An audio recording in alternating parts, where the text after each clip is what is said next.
Meus irmãos, vamos nesse momento procurar elevar os nossos pensamentos a Deus, nosso Pai, e a Jesus, o nosso modelo e guia, agradecendo, Senhor, pela oportunidade de estarmos aqui mais uma vez reunidos em Teu nome. Agradecendo por esta casa que nos recebe sempre de braços abertos, com todo amor, com todo carinho e com tanta alegria. Que possamos aproveitar essa oportunidade, Senhor, deixando fora desse ambiente os nossos problemas, as nossas dificuldades, procurando absorver os ensinamentos que serão trazidos aqui na noite de hoje e no nosso irmão Mauro. Que ele seja inspirado e amparado, Senhor, na sua palestra, nos seus estudos, como a todos nós que aqui nos encontramos, encarnados e desencarnados. Possamos acalmar os nossos corações, que a Tua presença, Senhor, chegue até nós, com todo amor e com todo carinho. Obrigado por tudo, amigo. Que a Tua paz permaneça conosco, hoje, agora e sempre. Que assim seja, graças a Deus. Então, meus irmãos, nessa noite, nosso irmão, nosso amigo Mauro Carlos, nos trazendo desafios familiares à luz do Espiritismo.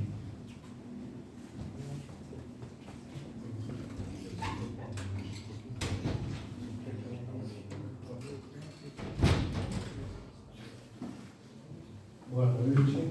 Boa noite.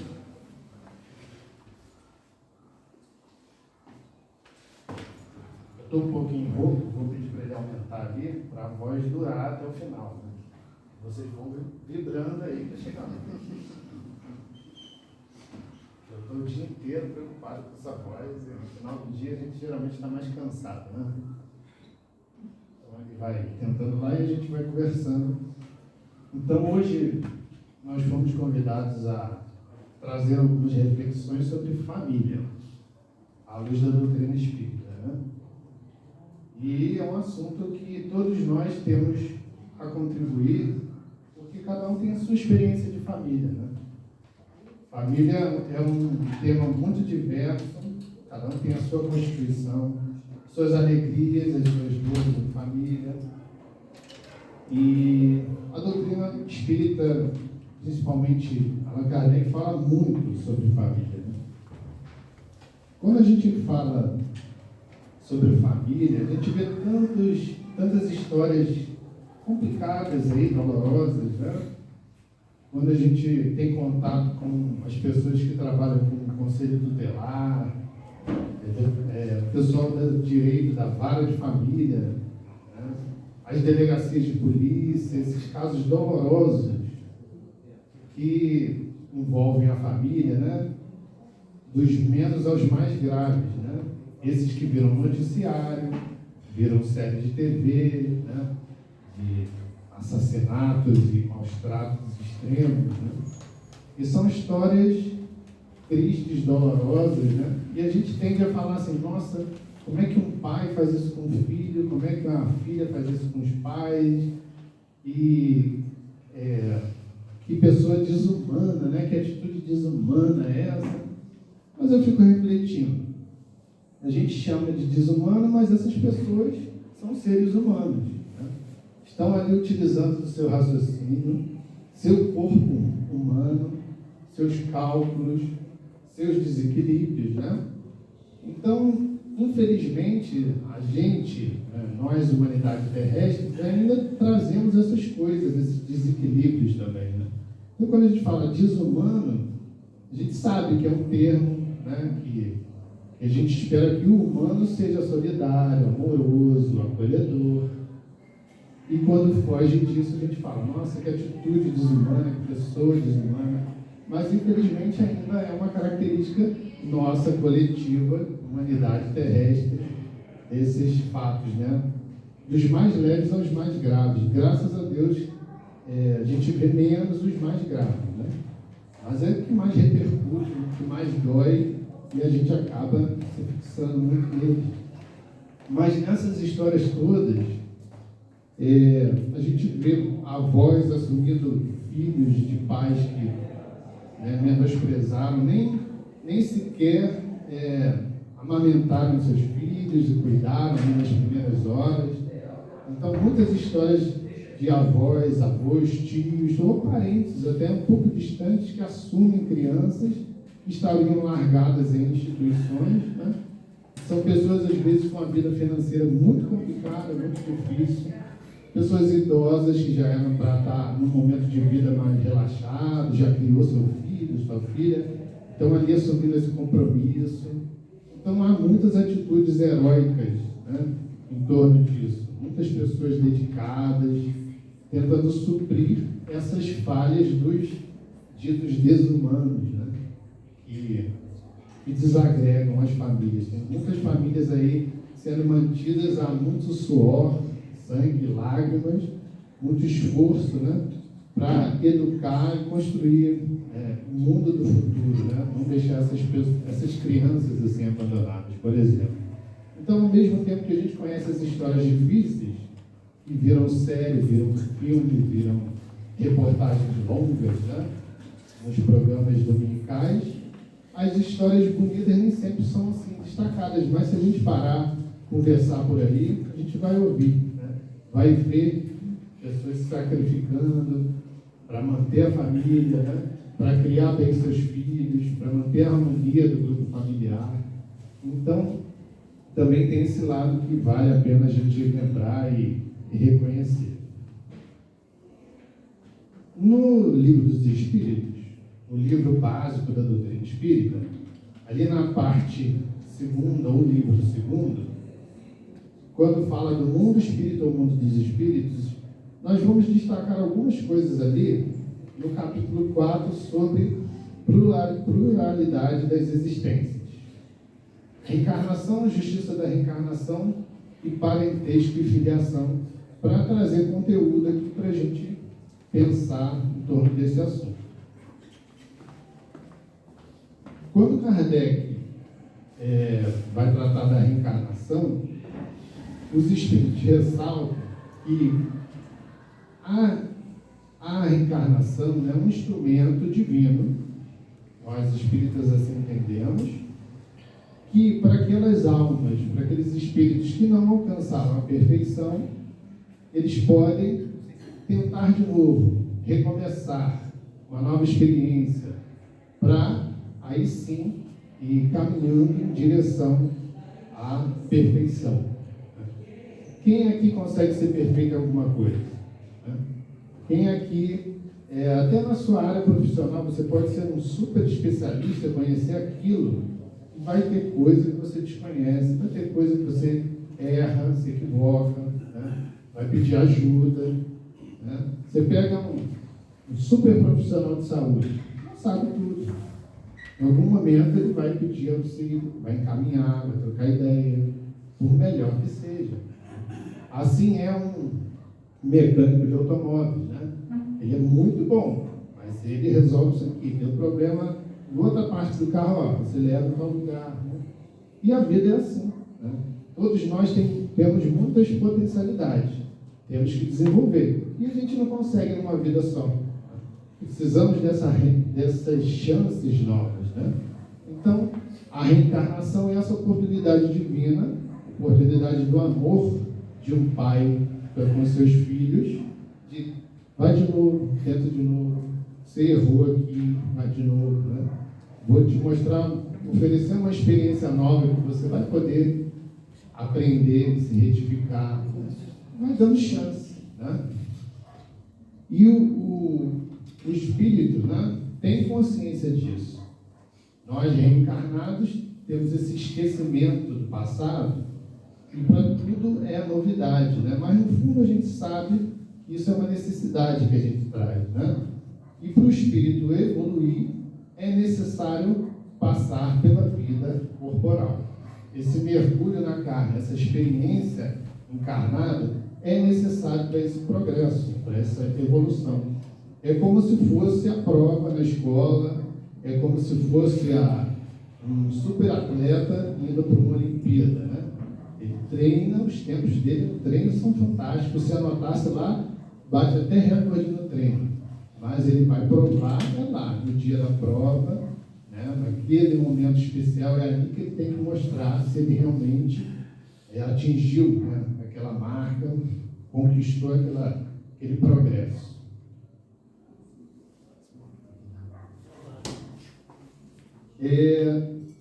Todos nós temos diversas existências no corpo, né? Todos nós. Hoje nós nos reconhecemos nesse corpo, né, com essa mentalidade. A gente tem muita mania de se identificar pela profissão, né? Tem no jornal, uma pessoa vai dar uma entrevista simples, mostra o nome e a profissão embaixo, né? Então, nessa vida, a gente fica vinculado a uma imagem, uma personalidade, né, uma profissão, uma nacionalidade, e assim vai. Mas temos muitas diversas existências, né? Já passamos por experiências no corpo do outro sexo, né, em outra nacionalidade, outra cor de pele, e assim por diante. Cada experiência dessa nos enriquece. Cada experiência dessa amplia nossos horizontes, né? E então, nesse novo corpo, tudo se reinicia, como a gente vê na criança, né? A criança, né, parte de uma célulazinha ali que se torna um novo ser, ganha um nome, a gente vai conhecendo, vai ensinando e vai se tornando uma pessoa nova, né? Então, essa é a dinâmica da reencarnação. Nenhuma novidade disso. E qual o objetivo, então, de reencarnar? Só para ficar bem claro. Expiação, melhoramento progressivo da humanidade. A gente reconhece que esse mecanismo da reencarnação é a sabedoria divina nos dando a oportunidade de expiar, de melhorar a humanidade a cada ciclo. Se a gente parar para conversar, né, em geral, a gente fica meio pessimista com o que a gente vê por aí. Nossa, mas esse mundo, né, cada vez pior, e a gente vai comentando assim. Mas se realmente a gente for refletir do que era e o que hoje a gente tem, melhorou muito. Muito progresso científico, técnico, né, o conforto, né? Mas também temos muito a melhorar, é inegável. Estamos nessa caminhada. Mas o objetivo é esse, por isso que a gente vê progresso, né? O que é expiar? Só para a gente não ficar com uma palavra assim, definindo com uma palavra que a gente não conhece. É purificar. Expiação significa purificação de crimes ou faltas cometidas. É o meio usado para expiar penitência, castigo, cumprimento de pena, sofrimento compensatório de culpa. Então, expiar é isso, né? Por nós sermos espíritos que já vivemos muitas e muitas vidas, progredimos muito, né? Trazemos uma bagagem de conhecimento, de progresso moral. A gente conhece crianças que já são, nossa, que carinhosa, que atenciosa, né? Ele ganha uma coisa de vídeo, certamente, muitas das vezes, é um espírito que já adquiriu esse valor moral.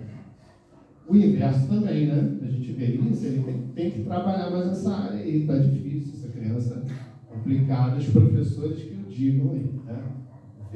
Comparam bem as crianças na turminha. E por viver muito, nós temos algo a expiar, porque nessa caminhada de aprendizado a gente erra. E quando erra, é necessário uma retificação, um conserto.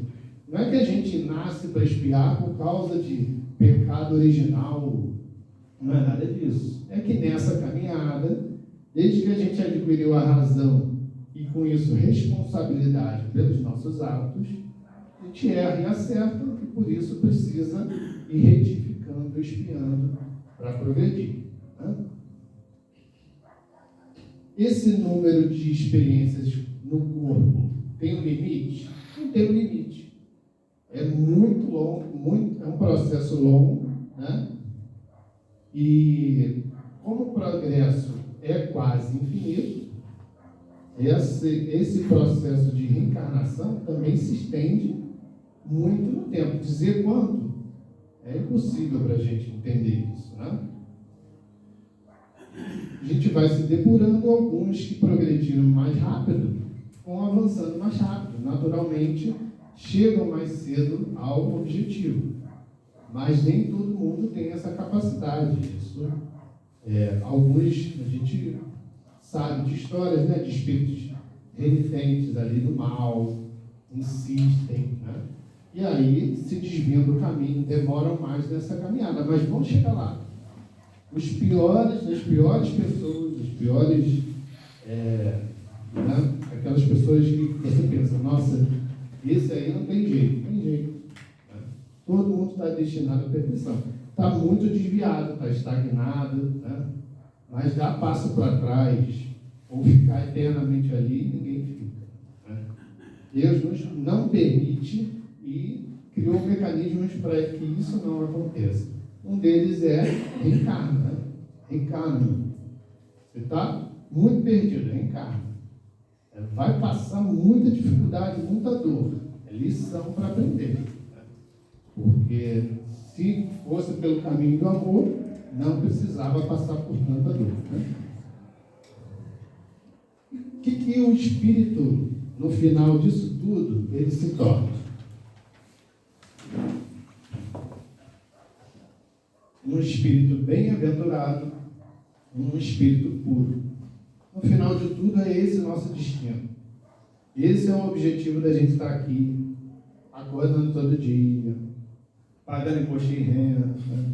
Lendo notícia complicada, vendo o nosso time ganhar, vendo o nosso time perder, tudo que aborrece, tudo que nos alegra, né? Tendo que conviver com gente que agrada, que nos desagrada, tudo isso. As coisas mais simples da vida. Mas isso tudo faz parte desse processo que nos encaminha para a bem-aventurança, para nos tornarmos puros. Né? Esses espíritos puros, voltando até um pouquinho no livro dos Espíritos, lá na escala espírita, Kardec classifica, né, os tipos de espíritos conforme o seu progresso moral. Eles são aqueles espíritos da primeira ordem. Como é que algumas características desses irmãos que já atingiram esse estágio? Nenhuma influência da matéria. E superioridade intelectual e moral absoluta com relação aos espíritos das outras ordens. Pode ser que nessa escala, pelo nosso entendimento, eles são puros, mas ainda tenham algo a progredir também. Porque é muito grandioso. Nós somos pequenininhos, a nossa maneira de entender é isso, né? Imagina uma formiguinha olhando as estrelas no céu. Como é que ela entende isso? Será que vê as estrelas, né?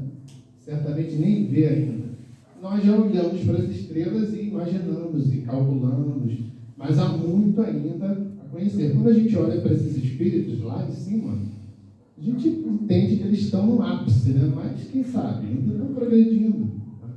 Eles já estão ali em conexão direta com Deus, aquele vínculo profundo. E a gente está destinado a isso. Esse é o nosso destino. Nossa caminhada aqui é para chegar lá, né?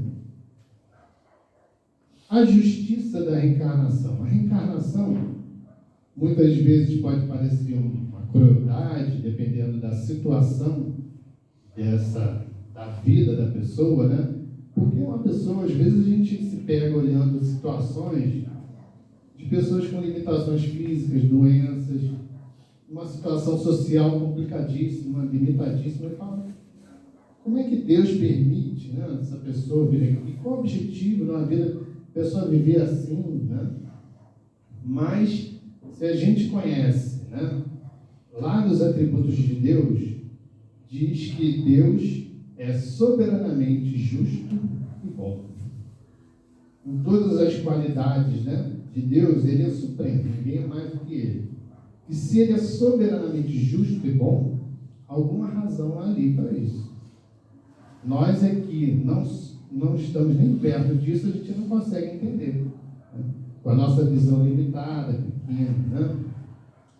todos nós tendemos à perfeição, como a gente já disse, né? E Deus nos dá um mecanismo para alcançar isso.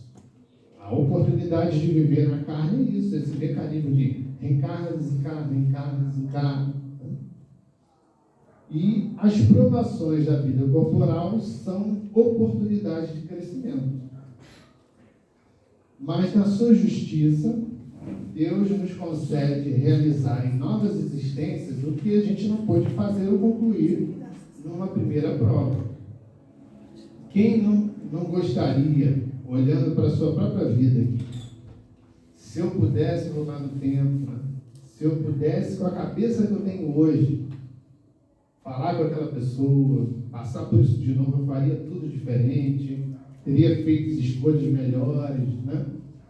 Isso é sinal que nós aprendemos na dor e hoje, quando a gente vai poder passar por isso de novo? Vamos poder passar por isso de novo, numa nova existência, num novo encontro, numa nova situação, para a gente provar, atestar que esse nosso desejo, se eu pudesse, né, com a cabeça que tenho hoje, passar por isso de novo, vamos ter uma chance, uma nova vida, talvez, se não for possível nessa, de atestar isso, né? Demonstrar que já alcançou esse progresso. Então, Deus, que é bom, nos ama profundamente, nos dá essa chance até de sofrer, mas para progredir, né? Tudo tem uma razão de ser.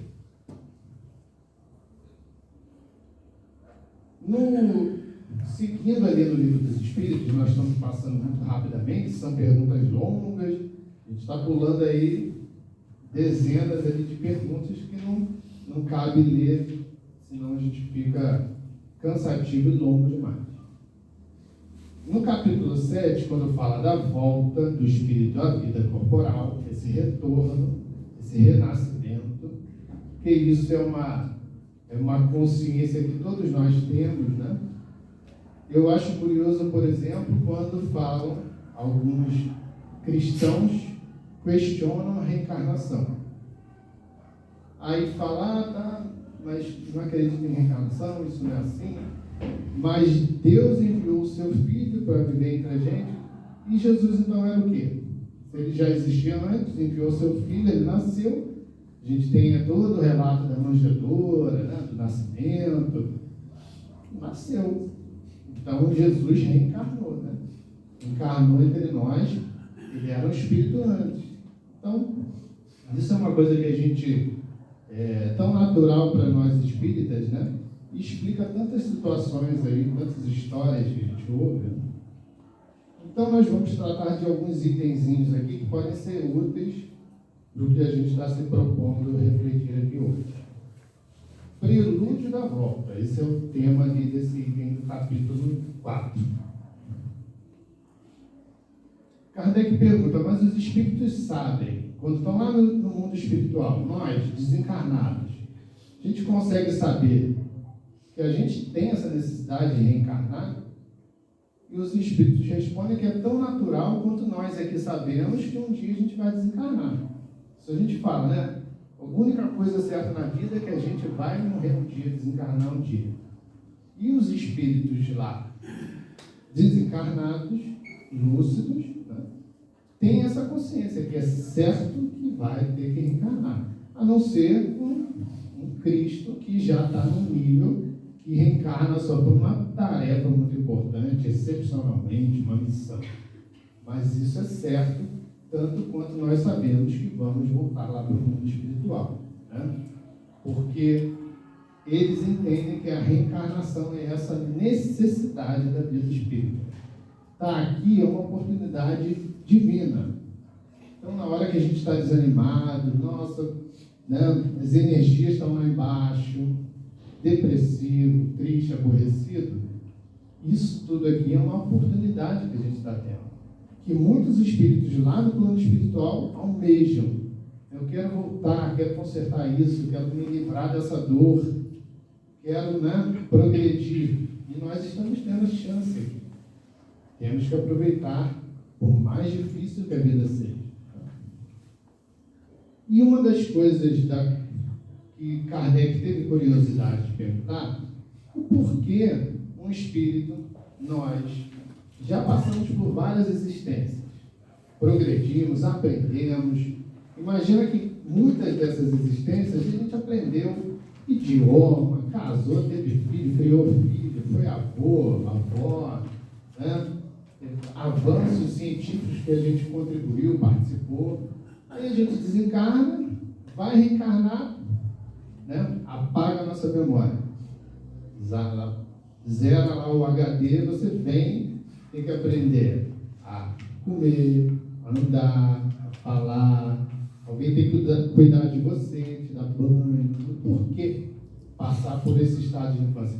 Não seria bom um espírito que progrediu já trazer isso tudo e só, né, acrescentar mais?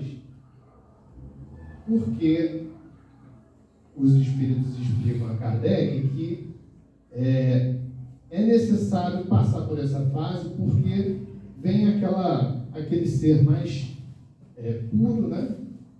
Assim como vem apagado ali as capacidades temporárias que a gente mencionou aqui, também as suas tendências ruins, seus vícios. Então é a chance da gente acessar, né? Isso certamente quem trabalha com criança, leciona para criança, vê. Trabalhar com os pequenininhos, trabalhar com os grandes, adolescentes, universitários, né? Já tem sua bagagem, já tem o seu modo de ver. Então é muito diferente. A chance de começar quase que do zero é essa renovação. E aí entra os pais, né? O papel dos pais, ou de quem faz o papel de pai nesse momento, que é a chance de moldar esse espírito que está recomeçando, dar uma chance para ele ver um mundo diferente, como uma pessoa que molda ali uma peça de argila, né? Dá o formato, né, melhor possível para que aquela existência ocorra bem, né? Eu botei ali eu gosto de fazer umas peripécias na elétrica da casa lá, né? É como se a gente estivesse tendo que mexer na fiação e a chance de mexer ali naquele momento que o disjuntor está desligado, é a hora. Mexe, faz o que você tem que fazer, porque depois que está passando energia ali, né, é difícil. Dá choque, dá para fazer? Dá. Mas dá curto-circuito, dá choque, queima uma coisa aqui, né, dói. Mas, por isso que a infância é necessária e é um momento precioso, né? Esse momento aqui, as crianças vêm, às vezes vêm cansadas, tem dia que pode reclamar que não quer vir, né? Mas é importante, né? Tudo isso que a gente investe nessa fase da vida vai fazer muita diferença, mesmo que elas não se conscientizem disso naturalmente agora, mas no futuro elas vão saber valorizar. Essa fase infantil, então, o espírito fica mais brando, acessível aos conselhos de experiência e dos que devem fazê-los progredir, né? A gente pode, nessa fase, reformar os caracteres e reprimir os maus pendores, porque nós que cuidamos de criança, a gente sabe, né? A gente percebe um filho aqui mais esperto, né? Esse aqui é mais mentiroso, quer passar a perna, quer ganhar vantagem. Aquele ali já é mais agressivo, tudo baixo, tudo briga. E cada um tem a sua característica ali, né? Então a gente vai percebendo, e a nossa tarefa é aquela árvorezinha, esse galinho aqui está consumindo muita energia, não está deixando a árvore crescer, poda, né? No momento certo, do jeitinho certo também, né? Porque senão a gente compromete a planta. Mas é a chance, é a hora. Então Deus dá essa tarefa aos cuidadores. Kardec fala de pais, mas quem exerce a função de educador, de pai? Às vezes a gente só está de passagem, tem um momento assim de convívio com uma criança. Uma coisa que a gente faz, um carinho que a gente dá, modifica. Isso, para aquele espírito ali, é a lição, é um impulso que ele precisava para dar uma reajustada, né? Então a infância é útil, é necessária, é indispensável, né? Nesse livro, O Profeta, o autor Khalil Gibran, tem uma parte que fala, que eu acho uma figura bonita, sobre os pais, né? Filhos e pais. E aí o profeta que está lá profetizando na cidade, as pessoas perguntam, e os filhos? Ele fala, sois os arcos de arco e flecha, né?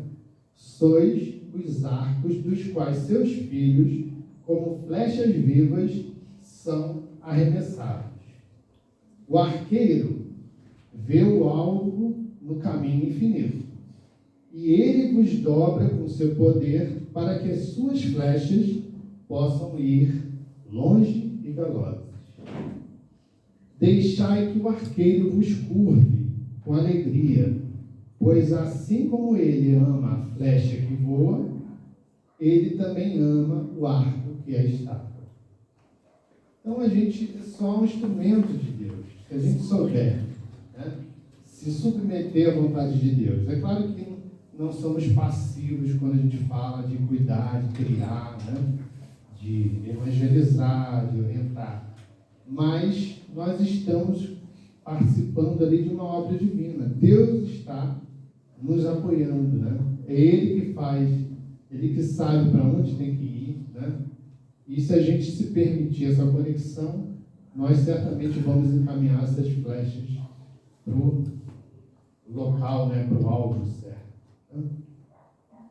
E aí, como o tema da palestra traz alguns, fala de desafios, eu tentei aqui num exercício, né?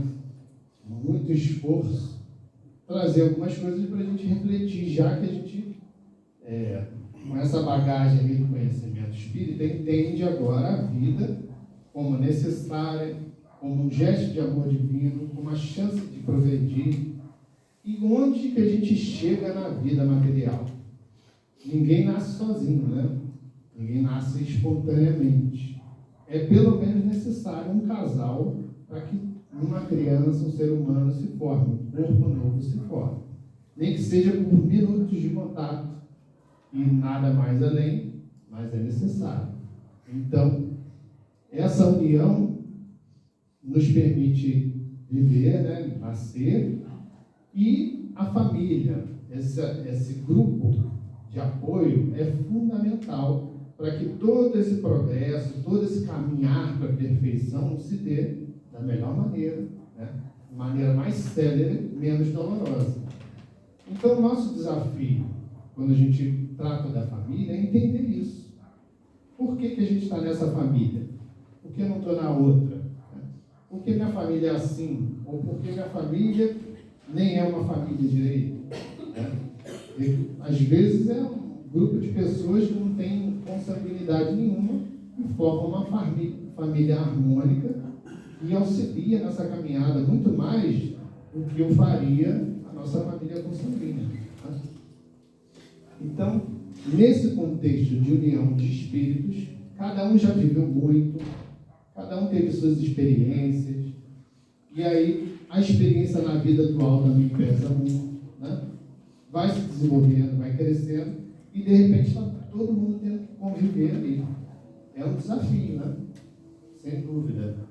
A gente se ama, a gente quer se reunir, a gente convida para cá, se reúne lá, lembra, liga numa festividade, num aniversário, mas ao mesmo tempo nada é tão assim florido, não, né? Uma pessoa nos chateia aqui, a maneira como respondeu, a maneira como não respondeu, e assim vai, né? A família traz esses desafios, porque somos aqueles espíritos que vivemos muito e muitas das vezes vivemos juntos em outras circunstâncias.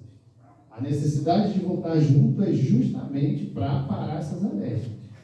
Se a gente fica cultivando só os conflitos, a gente está repetindo e muitas das vezes atrasando esse caminhar para a perfeição, que seria se livrar dessas dores, né? Seria se livrar desses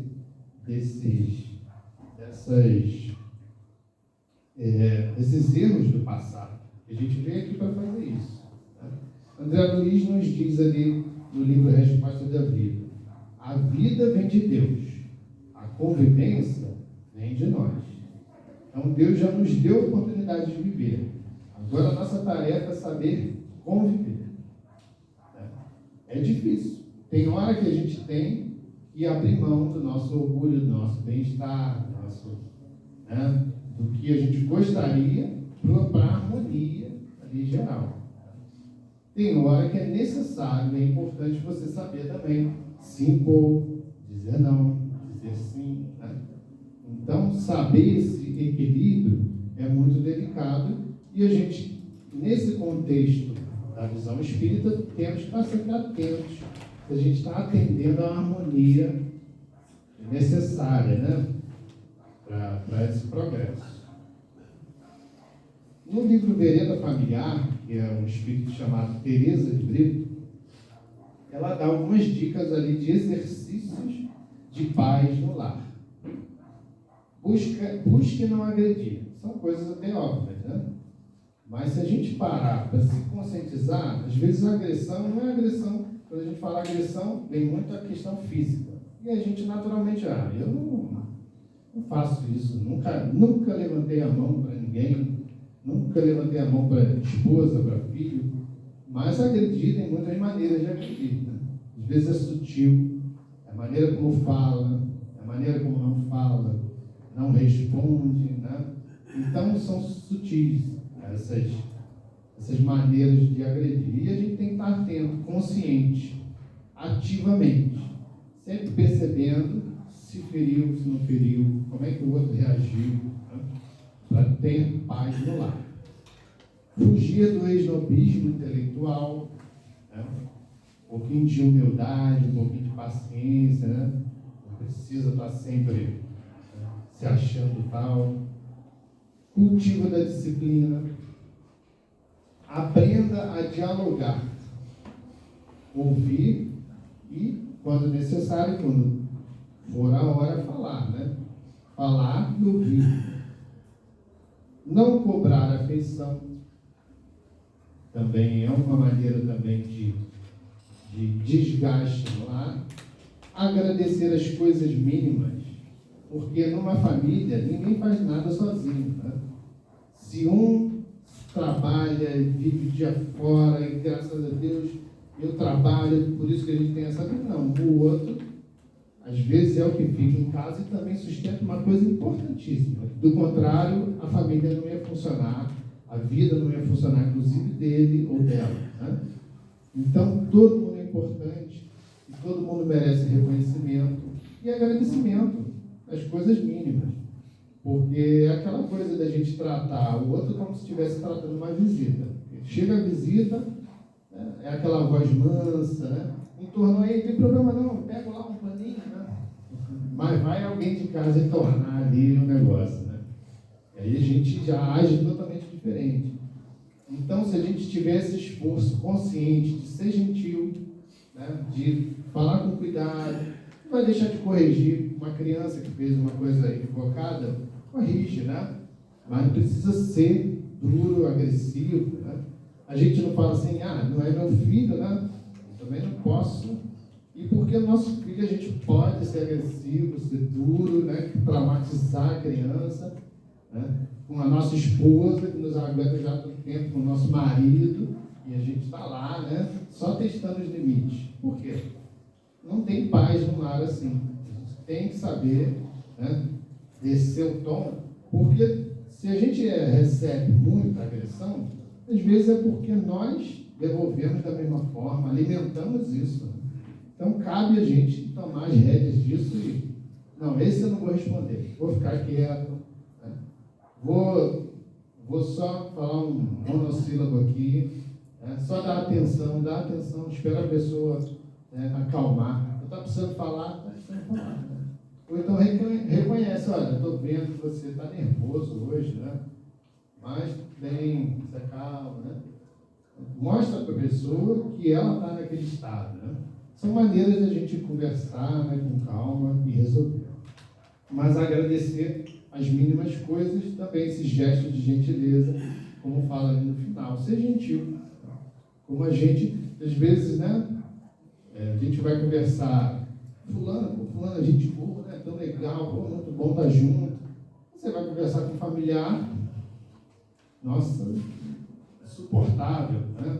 Tá em casa é difícil, pô, tá insuportável, mas como é que pode, né? Então, se a gente conseguir ser dessa maneira em casa, olha só que vantagem, né? São talvez estratégias que a gente pode adotar com mais facilidade, né? Desafios assim, e aí são muito mais complexos. Certamente seria bom a gente ouvir um especialista nisso, né? E hoje a gente tem, não tinha até certo tempo atrás, da mídia. Né? Antigamente, influência era um coleguinha, era alguém que você conhecia, que era só afastar, só não estar junto. Mas agora a gente está junto o tempo todo. Né? Estão mais juntos de nós e dos nossos do que a gente mesmo ali, convivendo na mesma casa. A pessoa está sendo influenciada diretamente. A gente que é espírita e fala tanto de obsessão, né? Isso está estranho, né? Está acompanhado. E está. Hoje a gente está acompanhado, porque está vendo isso, ouvindo aquilo, sendo estimulado, instigado o tempo todo, né? Então, nosso controle, e se fala muito em relação à criança, né? E criança até os 12 anos devia nem ter contato com o celular. E rede social só a partir dos 16 anos. É o que os especialistas, sociedade de pediatria recomendam. Porque é tóxico, é perigoso mesmo. Né? É uma coisa que a gente ainda não viu uns velhinhos que tiveram celular, rede social na infância. Ainda não temos essa experiência. Como é que vão ser os adultos e idosos que viveram com rede social? A gente está aprendendo e está vendo que é uma coisa perigosa. Tem efeitos muito danosos, muito deletérios. Né? E a questão dos algoritmos. Né? A gente ouve falar muito disso. E muitas pessoas fazem uns testes interessantes. Pessoas que trabalham com segurança de internet. E aí eles pegam, criam um perfil novo. Então, para a internet ali, para a rede que eles estão entrando, ele é uma pessoa nova e botam lá que tem uma idade de uma criança. E começa a navegar ali com aquela idade. E começa a curtir coisinhas de criança, assim, um joguinho tal. É um videozinho de desenho. E ele vai, como especialista, percebendo o que aquela rede, né, vai oferecendo para ele. A gente vai rodando a tela, parece uma coisa nova, né? Parece uma mágica. Tem muito cálculo, né? E tem muita coisa escolhida para você. E aí ele percebe que as crianças de repente começam a entrar umas coisas violentas, uns desenhos esquisitíssimos aí, que a princípio parecem engraçados, mas a mensagem é violenta, estimula umas coisas assim terríveis. Quando não expõe essas crianças aí aos predadores, né, das redes, adultos que estão ali camuflados. Então, isso tem sido cada vez mais frequente. Na inocência do celularzinho, da criança bonitinha ali, jogando, isso tudo está acontecendo e a gente não percebe. Né? Porque antes era necessário alguém fisicamente. E fisicamente a gente conseguia defender. Mas esse é um desafio importante que a gente tem que estar atento. Então, a necessidade hoje muito se fala de desconectar. Um pouco, né? Ninguém pode desconectar. Né? Tem que pagar uma conta, você tem que ver aqui como é que está a sua casa, como é que está fulano de tal. É necessário, são necessidades que surgiram, ferramentas boas até. Né? Mas tem uns momentos de desligar mesmo, porque o cérebro precisa disso. Isso é um estímulo constante, né? E é uma coisa que desgasta, que cansa, as pessoas estão esgotadas, nós estamos esgotados, né? E a gente perde foco, é um estímulo como se fosse uma droga mesmo, porque estimula mecanismo no cérebro como uma droga ilícita que a gente tanto critica, faz, só que socialmente aceita, né? Está na nossa mão, e a gente se pega naquele estímulo contínuo. Aí na hora que a gente quer dormir, desliga, aí tem que pedir um remédio, porque eu não estou conseguindo dormir, né? Não estou conseguindo prestar atenção aqui, porque a nossa atenção foi reduzindo por causa desse excesso de estímulo. Então é necessário a gente reconhecer isso, olhar, ter momentos de desligar mesmo, né? Ter uma interação física com as pessoas. E como a gente está falando da família, aproveita, né? Dentro de casa. Já estão ali, conversa, senta, come na mesma mesa, olha, conversa, pergunta, ouve, fala, com todas aquelas regrinhas ali do bem viver que a gente falou antes, né? Entre pessoas mesmo, né? Porque a gente se pega mandando, né? Olha aí, vê aí o vídeo que eu te mandei, de um quarto pro outro, né? Quem não fez isso? Nem ver vídeo junto a gente vê mais, né? Vê aí que eu te mandei. Né? Minha esposa hoje me ligou assim, mas é que muitas vezes eu estou ocupado, ela sabe, ela viu a mensagem que eu te mandei? Eu falei, não, então olha aí. Me fala, né? Dava para me falar. Mas é a correria da vida, a gente se pega assim, né? Aí, compartilhar momentos e não só essas coisas fugazes, né? Vídeos, cortes, memes, né? Tem seu momento de fazer isso, mas isso, a vida não pode ser só isso, né? Fala-se, e a gente sabe dos benefícios para tudo na nossa vida, e quando a gente fala tudo, é até para o lado espiritual, que a gente está tratando aqui, de movimentar o corpo, atividade física mesmo, né? A nossa responsabilidade, recebendo a oportunidade de viver nesse mundo, de ter uma vida encarnadinha nesse corpo, com todas as limitações do seu corpo, é cuidar do corpo, né? É estimular, fazer o melhor por ele. Alimento, dormir, descansar e atividade física, né? Também se fala muito, e até muito com as crianças, dos momentos de tédio criativo. Desligar tudo, aguentar, porque a criança vai reclamar muito, a gente também reclama, né? Fica bufando, mas é parar, é necessário para reativar áreas do cérebro que esse hiperestímulo desliga. E a gente se permitir criar, quando a gente fala assim, tédio criativo, não é só inventar pintura, arte, ou criar alguma coisa material. É até achar uma solução para um problema que a gente não está tendo e não acha saída, né? A gente está lá contemplando e de repente vem aquilo. Está dentro de você essa solução ou está recebendo inspiração, porque você se permite também esse espaço para receber uma inspiração, né?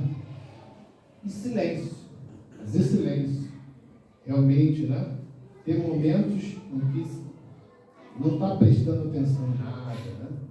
Porque a gente se permite reequilibrar, reiniciar o sistema, né? Um caso interessante, já caminhando para o nosso encerramento, que se conta sobre uma antropóloga, Margaret Mead. Ela fala que certa vez um aluno perguntou a essa antropóloga o que ela considerava ser o primeiro sinal de civilização na cultura. Já que estuda a evolução humana, né? Qual é o primeiro sinal de civilização em uma cultura? E ele, né, como de hábito, esperava que ela falasse, é aparecer pedra, né, pedra trabalhada ali, anzóis, aqueles instrumentos de barro, panela, isso, aquilo, esse sinal que a civilização chegou ali, que está se desenvolvendo, né? E ela respondeu o seguinte: o primeiro sinal de civilização numa cultura antiga era a evidência de alguém com um fêmur quebrado e cicatrizado. Foi encontrado um fóssil, né, um osso muito antigo no ser humano, esse osso da perna, o maior que a gente tem, que sofreu uma fratura, mas cicatrizou, né?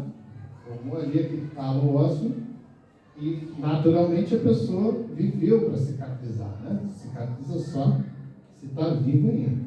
E por que ela dizia isso? Ela explicou assim: um fêmur quebrado que cicatrizou é evidência de que alguém empregou tempo para ficar com aquele que caiu. Alguém ficou ali do lado, tratou da ferida, levou a pessoa à segurança, um lugar seguro, né? e cuidou dela até que se recuperasse. Ajudar alguém durante a dificuldade é onde a civilização começa. Então, isso é muito emblemático, né? Aquilo que a gente falou do desumano, olha aí o humano surgindo, né? É essa capacidade da gente cuidar, de estar junto, de ter tempo para ficar com alguém, né? Seja durante o sofrimento ou não. Tratar as dores. As dores podem ser físicas ou só angústias, ansiedades, né? Cuidar, acolher em segurança, até que a pessoa tenha condições de seguir sozinha. Esse é o sinal da humanidade. E a gente pode exercitar, né, trabalhar isso na nossa casa. Voltando então para tudo que a gente construiu de raciocínio até aqui, passando rapidamente por uma pergunta importante que Kardec faz aos espíritos, sobre qual o objetivo da encarnação. Para que a gente encarna então? Só para deixar bem selado essa questão. Nós encarnamos para nós nos tornarmos melhores, caminharmos em direção à perfeição. Ninguém vai ser perfeito dessa vida.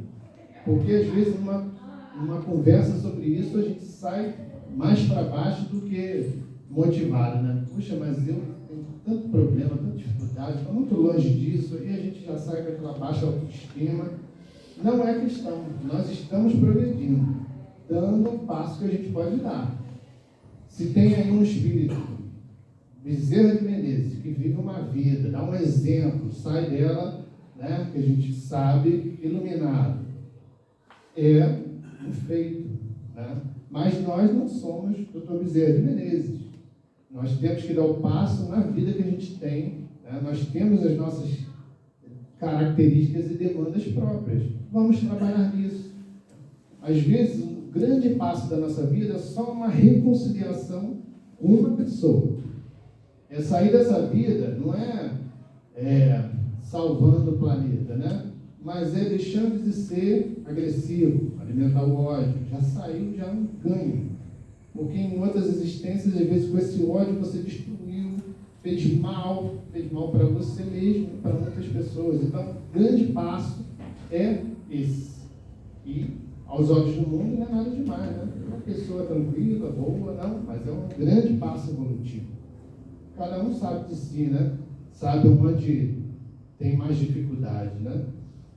E a gente tem que sofrer as coisas que o mundo oferece. Não é fácil viver nesse mundo, que é um mundo difícil, de expiações, né? E muitas provas, né? E outra função da encarnação, nos melhorando, ajudando a essas pessoas que estão em torno de nós estamos cumprindo a nossa parte na obra da criação. Então, é uma tarefa divina que a gente cumpre fazendo aquelas coisinhas simples dentro de casa. Porque a gente olha para os grandes feitos, mas esses são grandes feitos também na obra da criação. Deus, então, quis na sua sabedoria que nesse esforço próprio, que a gente se beneficia tanto de progredir, é um meio da gente se aproximar de Deus. Essa caminhada que a gente está fazendo, a gente está indo em direção e se habilitando, né, a estar nessas grandes moradas onde habitam espíritos como o Cristo. Imagina um dia a gente chega lá, que certamente o Cristo também passou por suas experiências, né? Emmanuel fala que os sistemas solares onde Jesus progrediu já nem existem mais. Olha que caminhada longa. O sistema solar dura bilhões e bilhões de anos, né? E ele teve essa experiência aí dele para chegar onde chegou, e nós estamos nessa caminhada, né? E o viver em família é isso. A gente está, aos pouquinhos, exercitando numa escala menor, né, para implementar numa escala maior. Então, a gente está aprendendo a lidar, de novo, voltando à questão do filho, mas de pai, mãe, são pessoas que a gente quer bem, no geral, né? Ama, quer perto. Quando a gente conseguir vencer essas barreiras e ir aumentando essa nossa capacidade de se importar ou amar além do círculo familiar, o mundo muda. Porque muito do que a gente vê por aí, guerras, conflitos, né? Tudo que a gente lê nos noticiários é falta de amor. Né? É essa incapacidade de sair, primeiro de si próprio, né? Aquele egoísmo muito pessoal, mas também de ir além dos seus, porque às vezes o mal também é feito querendo o bem para o grupo familiar. Né? Aí destrói, né? Atropela todo mundo por seu grupo familiar, né? Se dá bem. Então, a família é esse local que a gente está exercitando e mudando o mundo, pode acreditar, sendo uma pessoa boa dentro de casa. Um dia a gente vai conseguir levar isso para todo mundo. E essa caminhada nesse mar tumultuoso aí da vida, como canta o nosso irmão Alan Filho, né? No mar da vida, a gente mergulha nesse mar, né? Quando a gente encarna, a gente mergulha no mar. Entra nesse barco. E não tem como, agora tem que seguir. E o mar agora está calmo, um dia lindo, ventos favoráveis. Outros momentos está tumulto, né? Quase a gente está afundando, mas a gente tem que lembrar, como na passagem do Evangelho, né? Jesus está lá, está aqui com a gente dentro desse barco. Né? Ele tem o poder de acalmar as tempestades. Então a gente confiar que a gente está cumprindo uma missão divina. É só sintonizar, né? Orar, se acalmar, se concentrar, que a gente vai chegar lá. Cada um na sua dor, na sua dificuldade, mas estamos destinados a esse fim grandioso, né? Da perfeição. Bom, gente, uma boa noite para todos.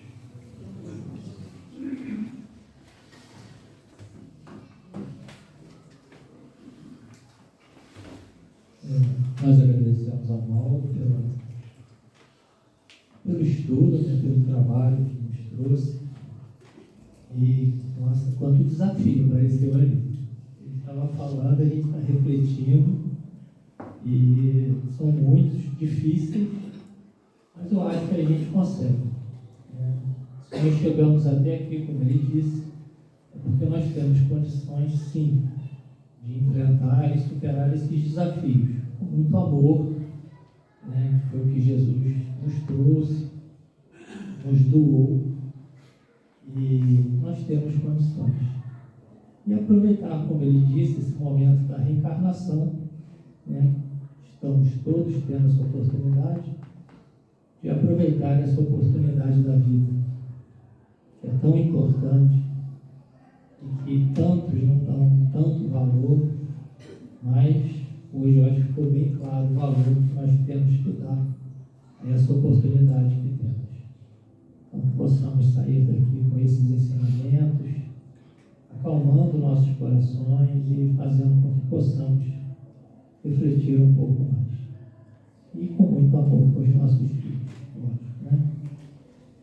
Então, nós vamos fazer a nossa prece de encerramento, para em seguida nós podermos partir para a segunda parte, que é o passo. E assim, amigo Jesus, como é bom, Senhor, estarmos aqui nesse momento, com ensinamentos tão profundos, tão delicados, às vezes fortes, mas precisamos ouvir, aprender e principalmente colocar em prática, Senhor, esses ensinamentos, para que nós possamos ajudar na modificação, no crescimento do mundo em que vivemos, assim como dos nossos filhos, dos nossos familiares, de todos aqueles com quem convivemos, Senhor.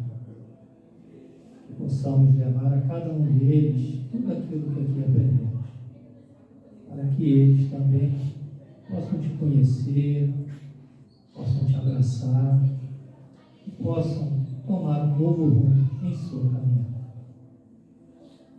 Que possamos, Senhor, retornar em paz aos nossos lares, com um coração mais leve, mais tranquilo, tendo a certeza que temos muito ainda a fazer e a melhorar, mas também a certeza que já melhoramos muito, já estamos avançando, bem avançados do que já fomos.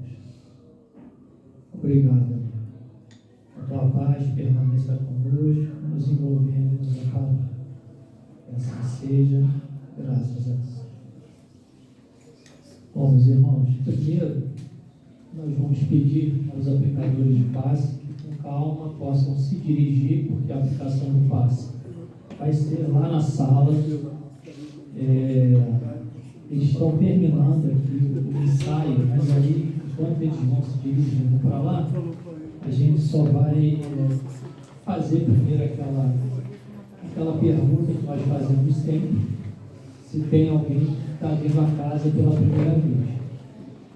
Elas ali nos informaram, vocês também. Então, nós ficamos muito felizes, né, com a participação de vocês hoje aqui na noite de hoje. Antes de sair, peguem comigo aqui, ou com quem estiver aqui, né, na mesa, um presente nosso, tá? Um exemplar do Evangelho segundo o Espiritismo, tá bom? E agradecemos a todos, né, aqueles que também estão conosco todas as quartas-feiras, trazendo suas crianças, que todos possam retornar em paz aos seus lares. Lembrando que na quarta-feira que vem, aqueles que são os pais, nós teremos o encerramento das crianças aqui no salão principal. Bom, aí vai ser novamente no salão principal. Tá bom, gente? Muito obrigado. Mais uma vez eu peço que aguardem, que a gente vai ver como está ali o encerramento, para a gente poder, então, aos poucos, ir encaminhando vocês lá para o passo. Tá bom?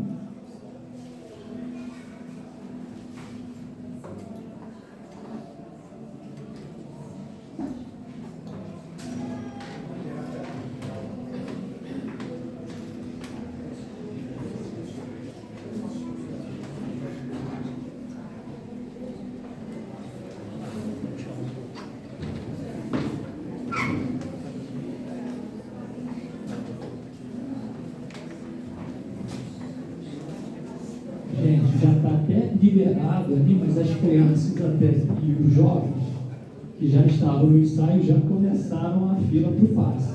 Então, aqueles que quiserem, é só tomar um cuidado, porque senão vai ficar muito tumulto aqui e tem a escada.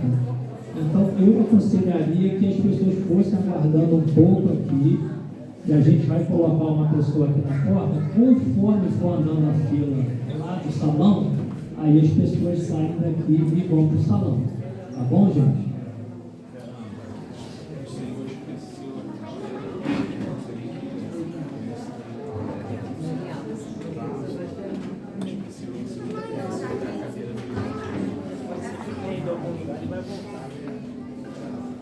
Junto com a leva, o pessoal que passa.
Experimentando um pouco.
Ai, ela tá feliz, ó. Nós pegamos. As amigas. É.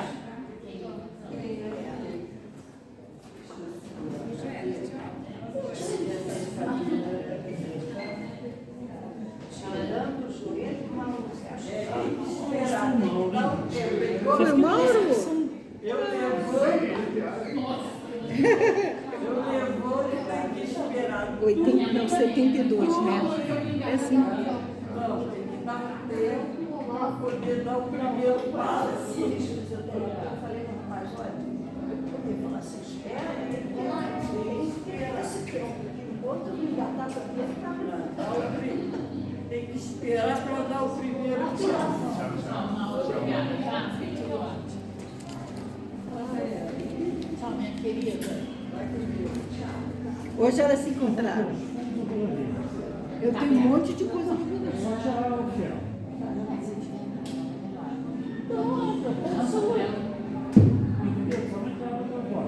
Deixa aberto, depois a gente fecha. Depois eu dou um Não, não fecha. Vai deixar.